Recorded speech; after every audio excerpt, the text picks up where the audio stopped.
For many people, Helena is well known for being a leader in providing farmers across the nation key input and agronomic solutions that help them produce a more profitable crop. But what many people don't know is that Helena is also an industry leader in providing solutions to golf course superintendents, forestry companies, nurseries, sports turf managers, as well as municipalities. With representatives across the nation, Helena services a wide range of non-agriculture customers that help beautify and maintain our nation's infrastructure through our extensive distribution network and leading-edge technology offerings. Joining us today on FieldLink, we have Jim Jahr, Area Manager from Washington State. We will explore some of the unique services that Helena provides to the industrial and forestry industry. We will then visit with Jody Lawrence in Nashville to get a July commodity markets update. And then we'll jump to the East Coast and we'll visit with Lou Bettencourt to dive into the world of turf. Lou is a Helena Products Manager in the Northeast United States. We'll discuss everything from golf courses to sports turf as well as residential turf management. Stay tuned for this special edition of FieldLink. Joining us today here on FieldLink is Lou Bettencourt. Lou is a Helena Products Manager in Massachusetts. Lou, welcome to the show. Thank you very much for having me today, Bill. Lou, tell us a little bit about you. How did you end up in this particular role here at Helena? Well, I've been here with Helena for 11 and a half years, and I started the first 9 years of my career with Helena as a salesman, covering the eastern half of New England. And I was covering what we in Helena call the specialty markets, golf courses, landscapers, greenhouses, nurseries, pest control. And I had an opportunity to take this promotion about 2.5 years ago and jumped at the opportunity. And it's been very great so far. Thank you. Lou, tell us about you and how you got inspired to enter into this industry. Sure.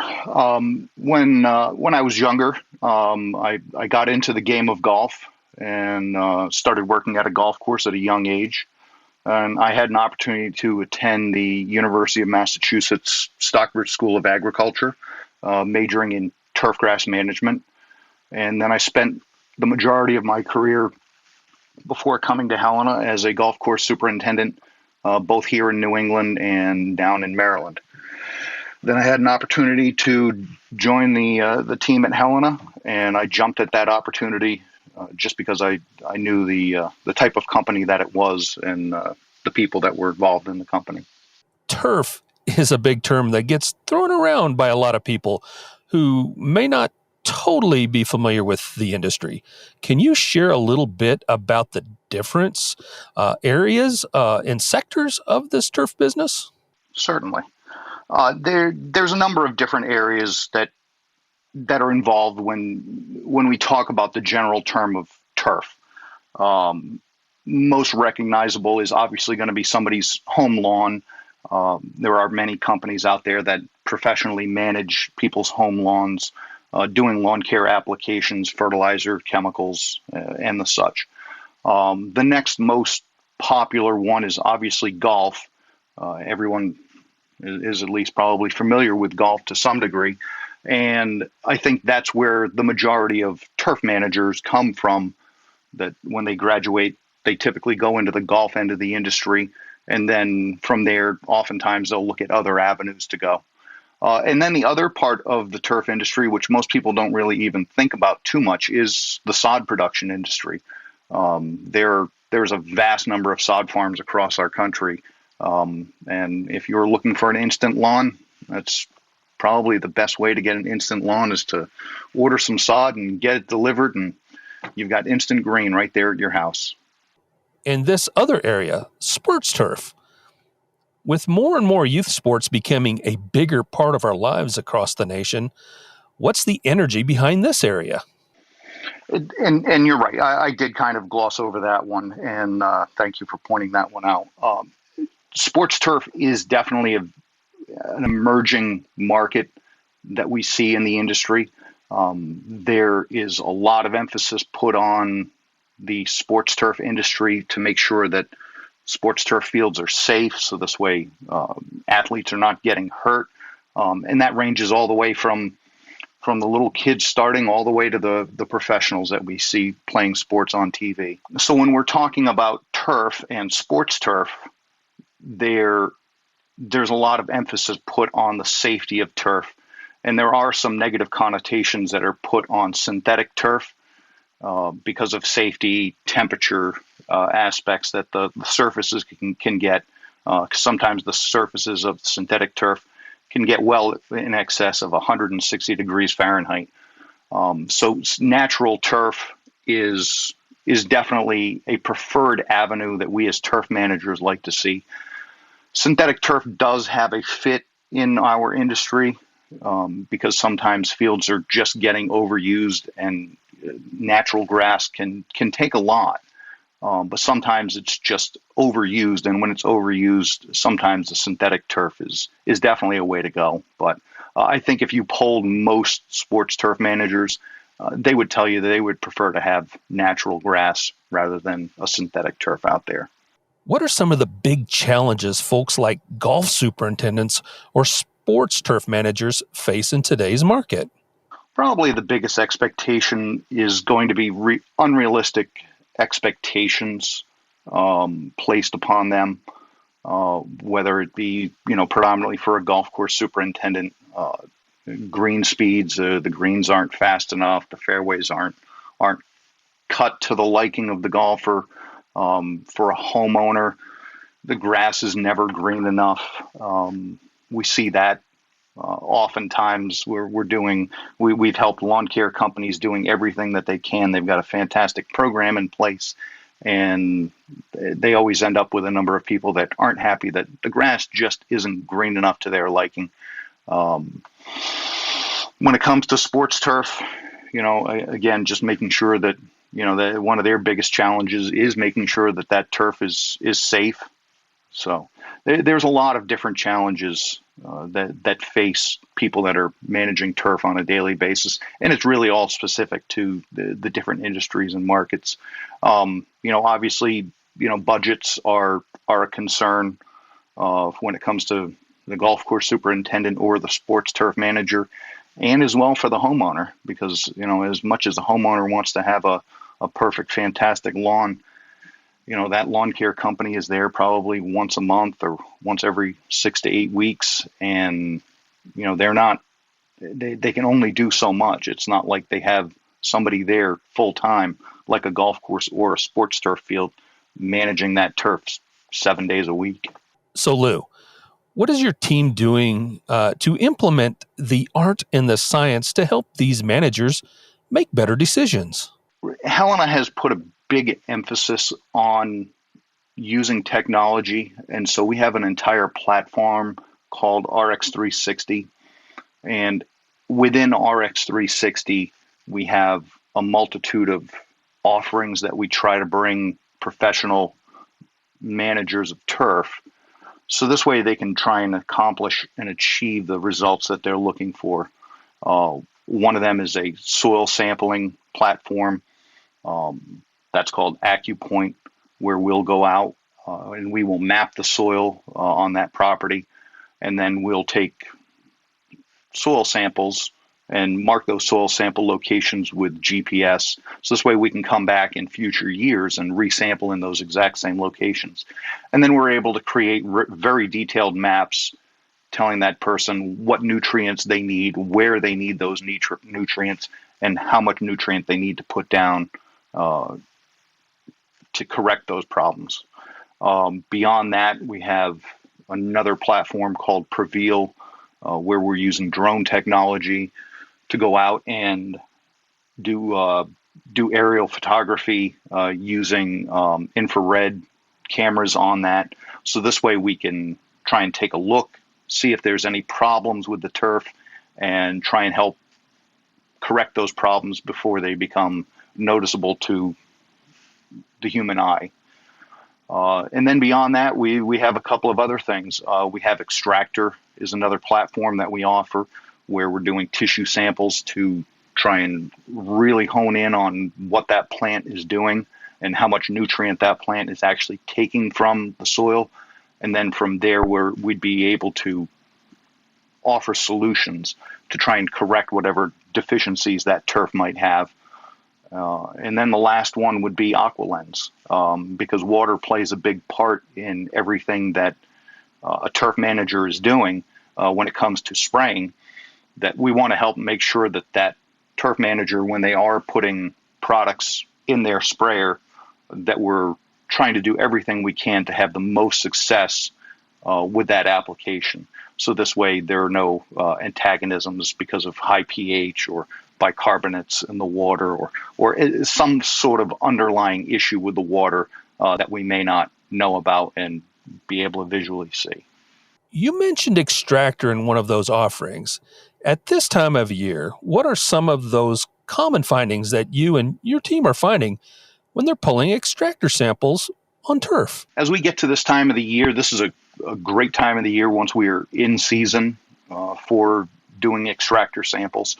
And as much as a turf manager thinks that they are really in tune with what's going on with their turf, we typically find that there are deficiencies that are coming up from these tissue samples. So most notably, the two most common deficiencies that I've seen for my area that I cover are going to be potassium or nitrogen deficiencies. And because of the nitrogen deficiencies, those are really easy to help correct. We would recommend a product like our Coron and get some applications of Coron out there to try and help correct that deficiency. The plants need nitrogen. Plants need nitrogen in the most abundance. That's what makes it grow. That's what makes all the processes happen inside the plant. And of course, Coron has been around a long time, so it certainly has proven track record, especially in the turf business, because that's where that product originated from. Correct. So it has been around Helena since 1996, I believe, and sales just continue to grow every single year since we've had that product in our portfolio. It's probably one of our best products that we have in our entire Helena product portfolio. It's certainly a strong standard for golf superintendents, sports turf managers, and growers from around the country. Lou, we're in July, and the dog days of summer are certainly here across much of the United States. Heat stress is pretty common around this time of year. What are you doing to help your customers reduce some of that stress for their courses and sports turf? You know, two of the most recommended products that we offer to our customers when they're looking for something to deal with plant stress are either going to be Orbix or Renova. And I really like Renova. Renova is an amino acid based product, and the amino acid based products are designed to help plants deal with stress and get through those stressful periods. They work really well pre-stress conditioning, kind of like taking a vitamin every day before the plant gets under stress. And then once that plant is under stress, continuing with those Renova applications just really help that plant have a better survivability when we get to these dog days of summer that we're seeing right now in many parts of the country. What an exciting part of the industry that a lot of our listeners may see every day, but really don't know the many details that go behind the scenes that go into producing some excellent turf that we may happen to see on TV, whether it be golf tournaments, football games, and so forth. Lou, what are some recognizable types of turf that you and your colleagues influence from time to time? We do. We do work with a number of the top 100 golf courses here in the U.S. We've got a number of sports fields, very well known, very recognizable sports fields here in the U.S. that we are dealing with, both on the collegiate and on the professional, and at least when it comes to baseball, some of the minor league fields. So we do a lot of that. and it's fun. It's a great opportunity, especially for myself and the role that I'm in, to get to go out and get to be with the sales rep that's covering that region, and have an opportunity to go see some of these places that you might see on TV, or you may never see it on TV, depending on the golf course, if it's one that's pretty private and exclusive, where they're not doing golf tournaments on a yearly or ever type basis. So it's a lot of fun.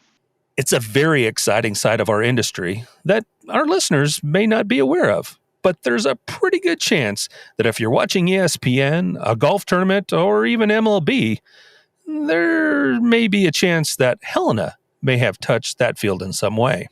Absolutely. Lou, what does the future of turf management look like, in your opinion? I really think that the future of turf management is definitely going to go in the direction of technology. We've seen it slowly progress, and going back to some of my statements earlier with some of the offerings that we have here at Helena under that RX360 platform, those are technology things that are really going to help bring turf management to that next level, is what we believe. And beyond that, some of the other technology things, GPS guided sprayers, which have been used on agriculture for years, and we're really starting to see them more and more in turf management. They've been a little slow to adopt some of these technologies, mainly because of the size of the property. I mean, your average golf course is only 120 acres, and probably 30 acres of that, maybe 40, is highly maintained. So I definitely see technology being more and more prevalent as we move forward in the turf industry. Lou, thanks for joining us here today on FieldLink and helping us better understand and open our eyes to the specialty side of our business. What an exciting area that you get to work with on a daily basis. Thank you, Bill. It's been a pleasure joining you today, and thank you, everyone, for listening.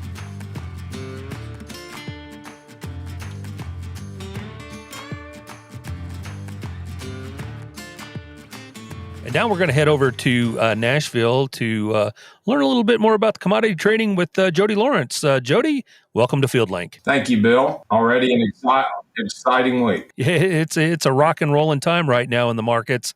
Definitely a roller coaster. Lots of things happening. Give us a quick update on kind of some of the highlights that you're picking up. Well, today started the week and really, this started last Thursday, Friday, after the complete sell-off that really kind of kneecapped everybody and put them into a state of panic. Corn dropping over $1, beans over $2, wheat over $3 on recession fears, and some cooler but still dry weather that just added to everybody wanting to get out of the market.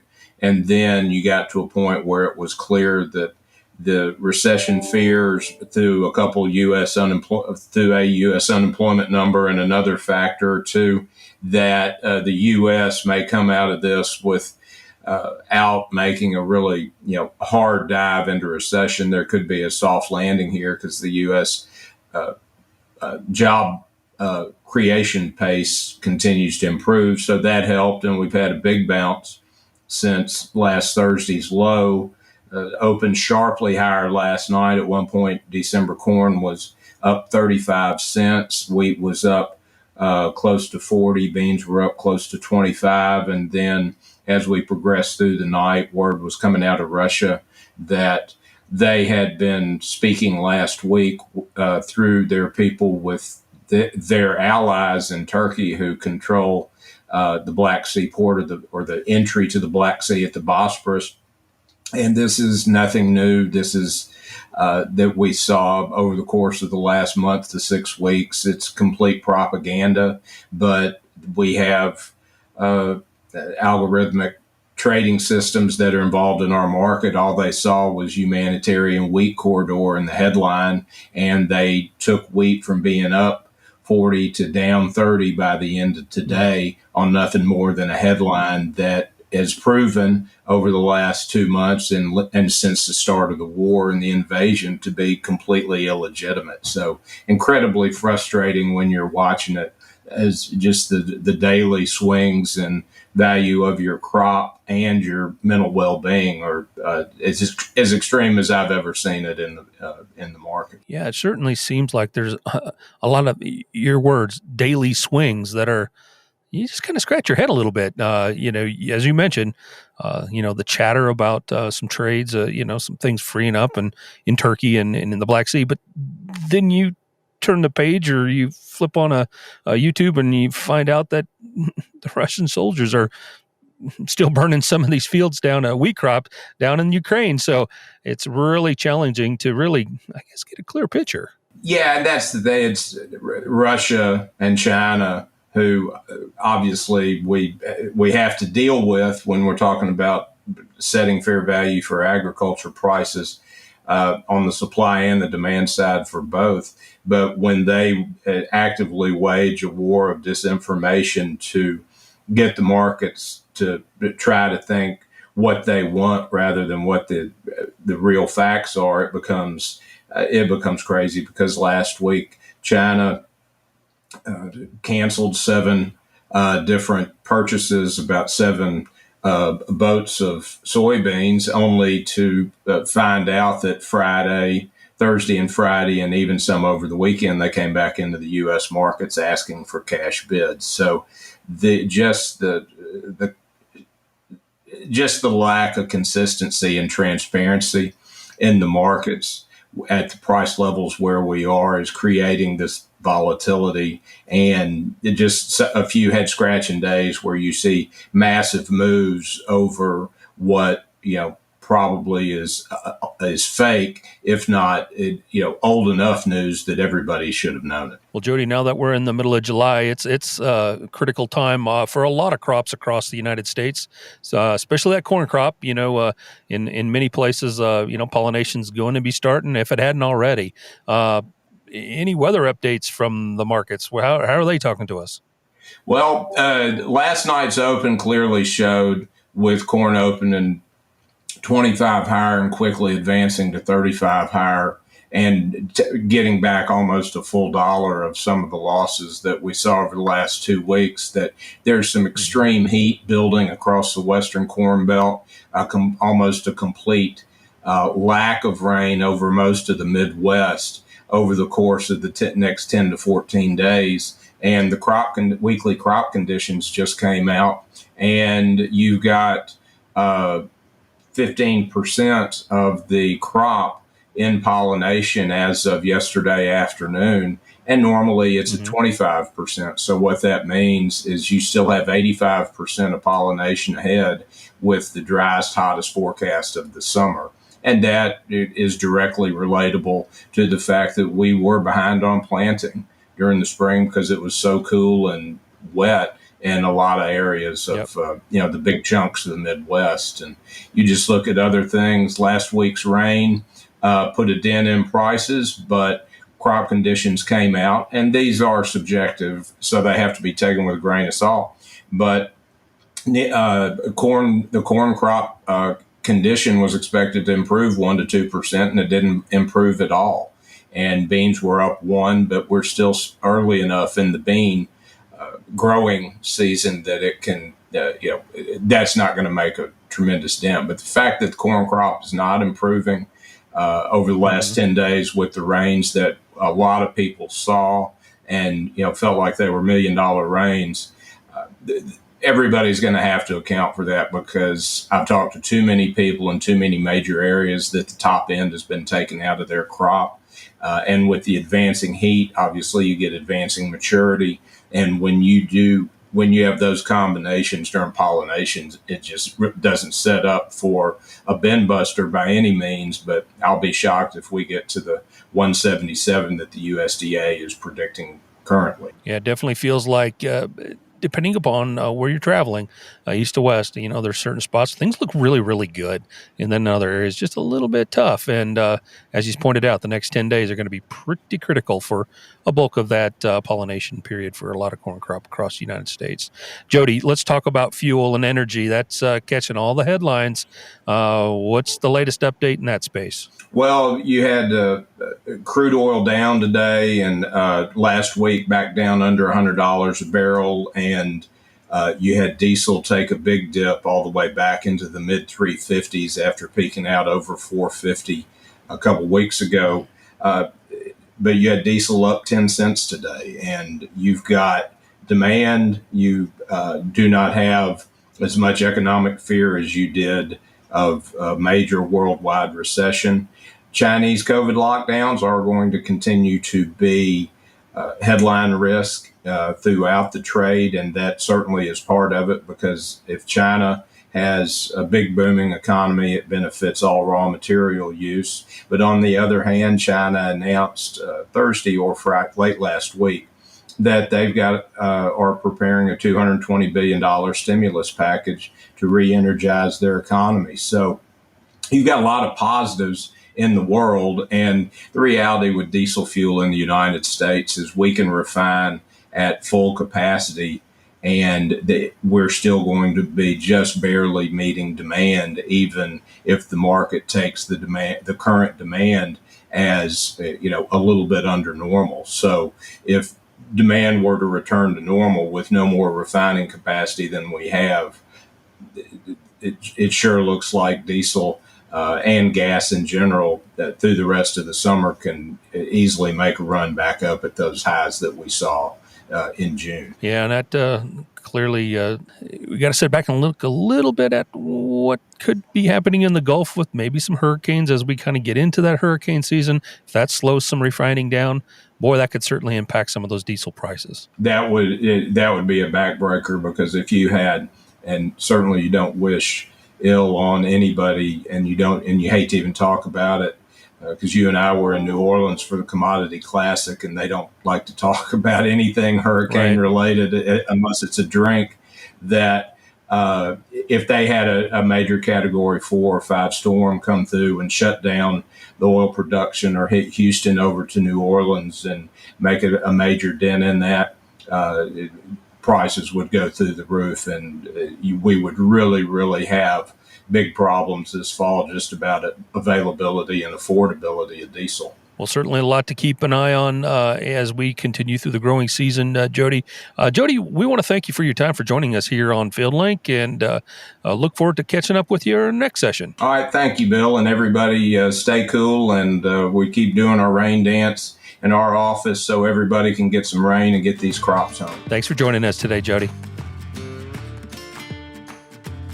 Joining us now from Central Washington is Jim Jahr. Jim is an area manager for the Helena Professional Sales Division.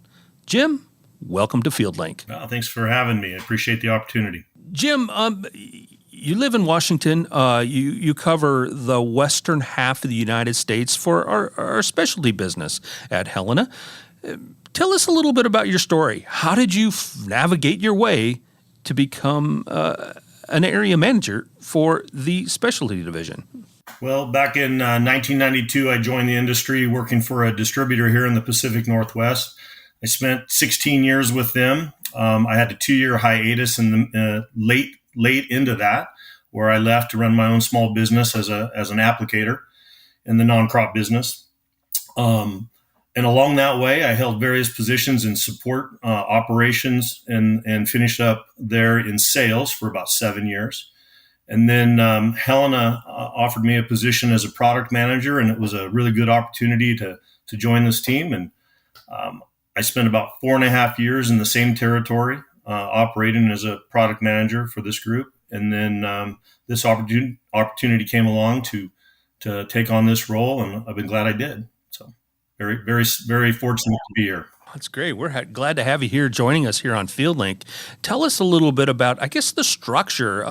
Tell us about your team. Tell us a little bit about the geography that you manage. So I manage the Western United States. We have several regions across the country. The specialty division is managed out of Columbia, South Carolina, which is an Eastern Business Unit office. The specialty division overlays the entire country. So we have 4 area managers and a division manager. My territory ranges the 9 western states, going as far east as Denver. So Denver West is the territory. We have locations in Denver, New Mexico, Las Vegas, Phoenix, Sacramento, and Spokane. And then we also work out of some of our Ag Brothers locations in various territories in between those locations. Jim, what really makes, I guess, this side, the professional services group, the professional group that you work with, what makes your group different from other competitors that are in the industry? Well, I like to think we're still a little old school. We're very relationship driven. It's very easy today to get caught up in emails, text messaging, and not showing up. Our crew across the country is still ground driven. We still like to have our relationships in the field.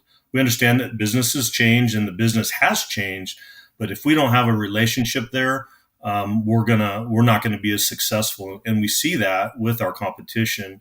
Likewise, very much like the Helena motto, our business the decisions from the ground drive our business.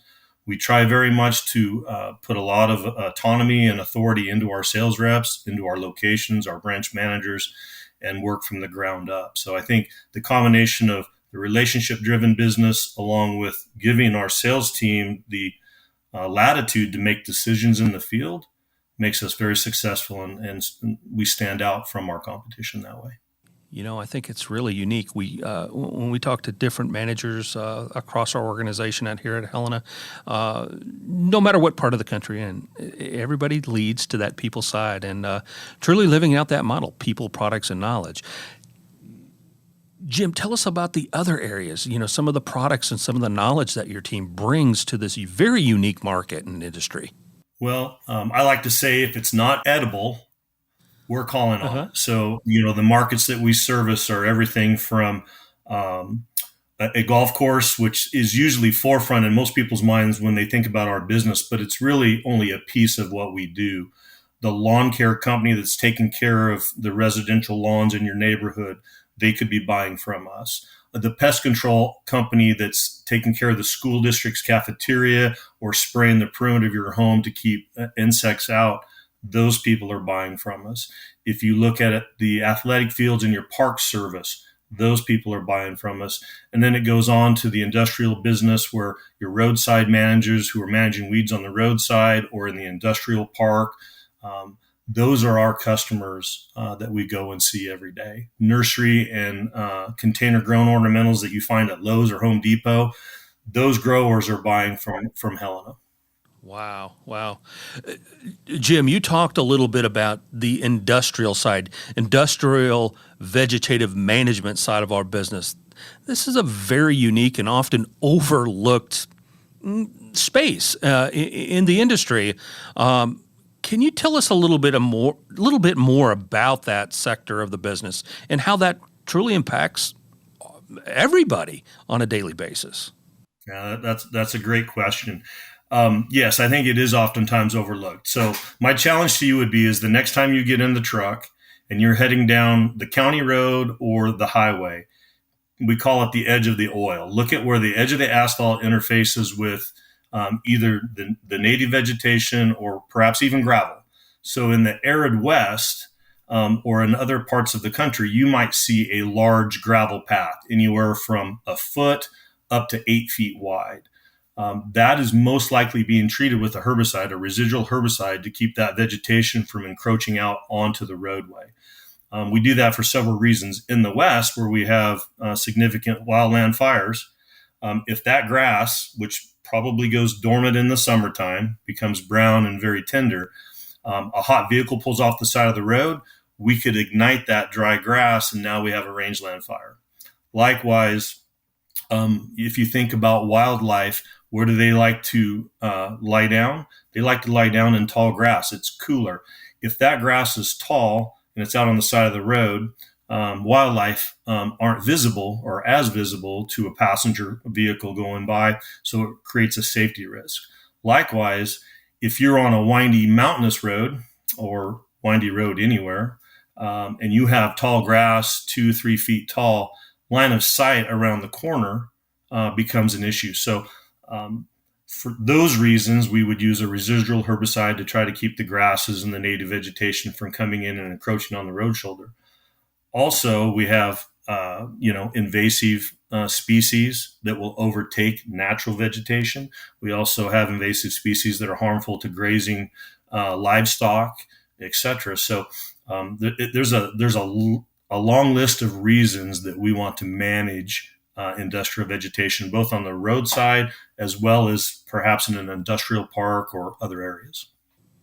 Wow. And just some of those examples.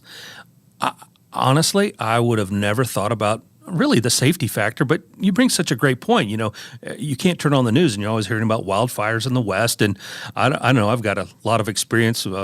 My wife, for example, hitting deer a lot on the side of the road, but having that side of the road managed, from managing some of the vegetation is absolutely critical for the average, citizen that's, driving a vehicle.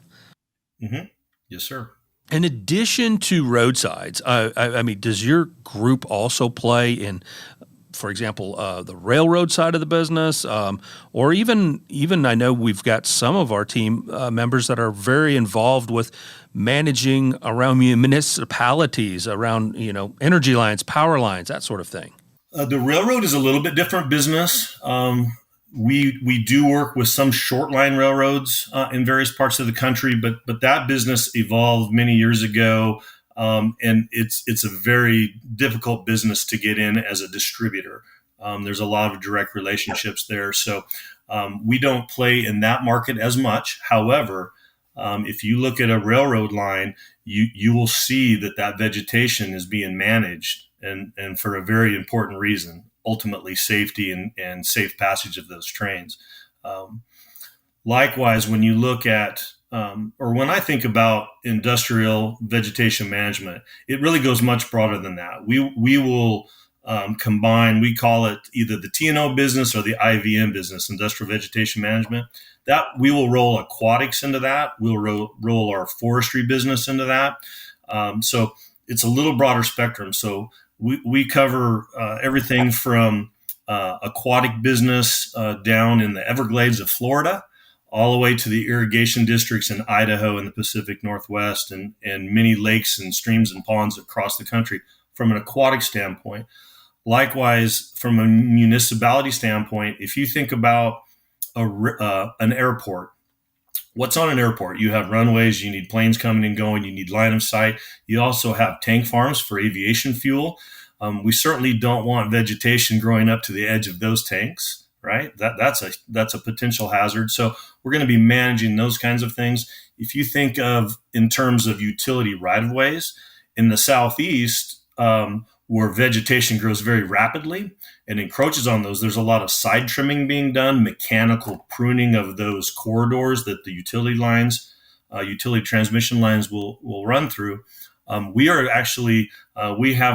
developed a unique piece of equipment called a side trim unit that goes in, has a telescoping arm, and will spot treat in those canopies to reduce the number of times or the length of time that it takes for that crew to have to come back. So there in line is another opportunity or example of how vegetation management and Helena is helping in the community. So lots of different places for industrial vegetation management. Yeah, you bring out some really great points, and it all kind of goes back to more than aesthetics. It's about safety and performance, for our infrastructure in the U.S. And you referenced the side trim business. Boy, I'd encourage listeners to log into the YouTube channel on HelenaAgra.com and the Helena Agra YouTube channel to watch that video on the side trim business. And boy, what a neat innovation that your team has really brought forward to the industry. Jim, you referenced forestry. Forestry, been in the business a long time. It's been a part of your sector for a very long time. But boy, that space is evolving. Jim, share with us some of the things that, are really evolving and you and your team are able to help those foresters be more profitable.